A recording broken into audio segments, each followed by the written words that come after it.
Hi everyone, I hope you're all doing well. Welcome back to All for the Kids with Miss C YouTube channel.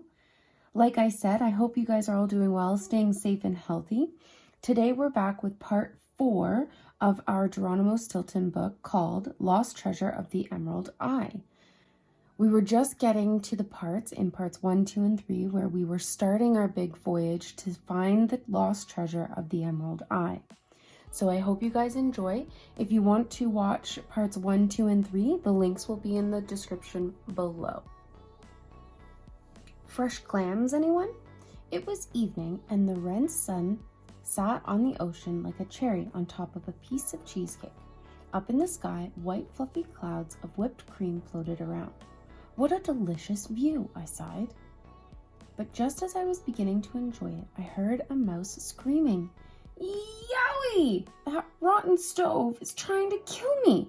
It was my cousin's voice. Thea and I rushed to help him. What happened? What is it? We squeaked together. Trap was leaping around on one paw. This rotten stove keeps jumping up and down like a teenage mouse at a Wild Whiskers concert, shrieked my cousin, massaging his toe. I burned my paw with the clam sauce. He slumped onto the padded sofa to check out his toe. Maybe you two can set the table, at least, Trap continued.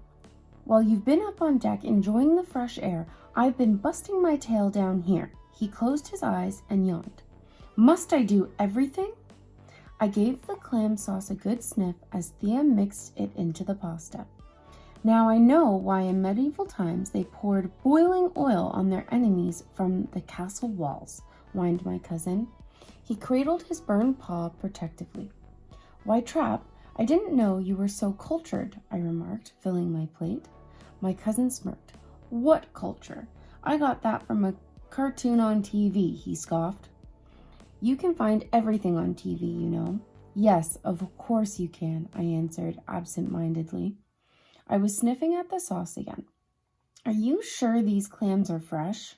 What do you mean fresh? Of course they're fresh, Trap insisted. Cross my heart. It's just that they smell sort of like skunk at the cheap perfume counter, I offered. My cousin jumped off the sofa. Are you calling me a liar? He shouted.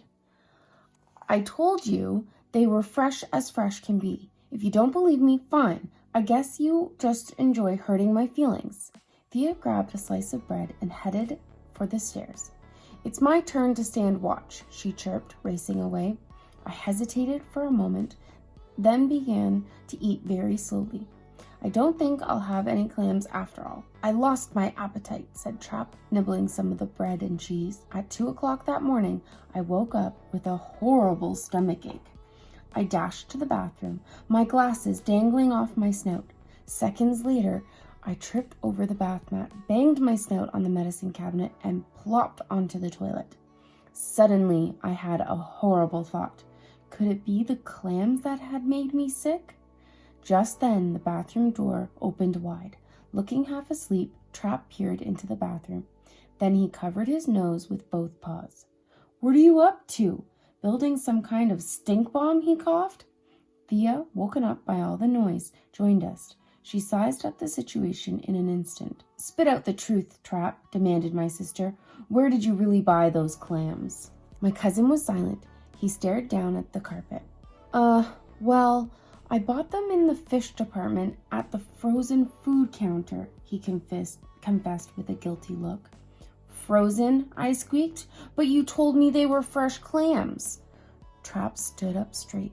Well, yes, of course they were fresh. At one time, the frozen clams were, a special offer. The mouse who sold them to me last month told me to eat them that same day or they would spoil. But of course, I didn't take him seriously. You know, these sales mice, they always tend to exaggerate, squeaked Trap. Brrr, sales mice? My paw! I cried. Do you realize you could have killed me with that poison? You should get a job as a chef at a cafeteria for cats. I tried to grab him, but I ended up stumbling over a roll of toilet paper instead. Why, oh why had we brought him along? A mystery on board. At dawn, on the 16th day of sailing, we were almost halfway to Treasure Island. After my watch, I went down to the galley where we had stored all of our food. That's when I discovered the breadcrumbs on the floor. Strange, very strange, I thought. The trails of crumbs led to a barrel full of apples. I lifted the barrel's lid.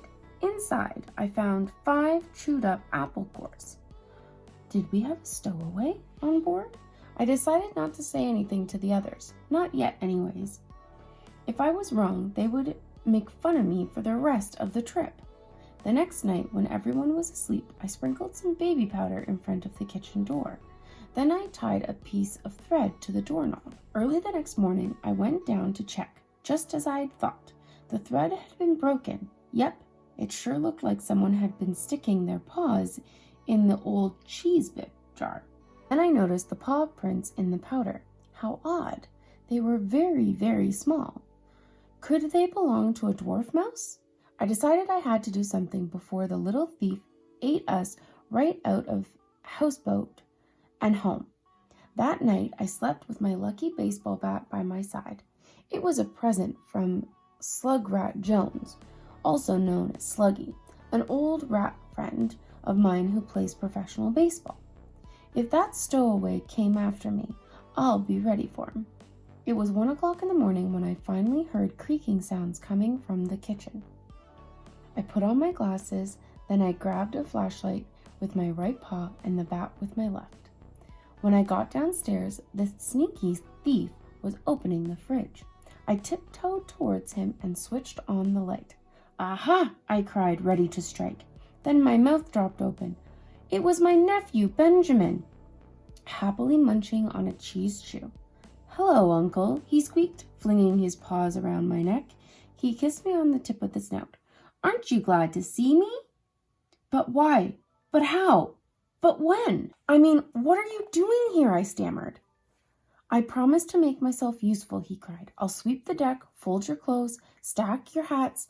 Did you know I'm a champion stacker? I got an A+ in stacking at Little Tails Academy when I was in kindergarten. And I'll be your secretary too, so when you go back, you can write a wonderful book." There was only one thing to do. I gave him a giant mouse hug. "I love you very much, Benjamin," I said, "and I'm very glad you are here." Well, that was the end of part 4, boys and girls. I hope you guys all enjoyed that part of our Geronimo Stilton book called Lost Treasure of the Emerald Eye. Keep watch for part 5, and we'll continue our story then. Have a great day.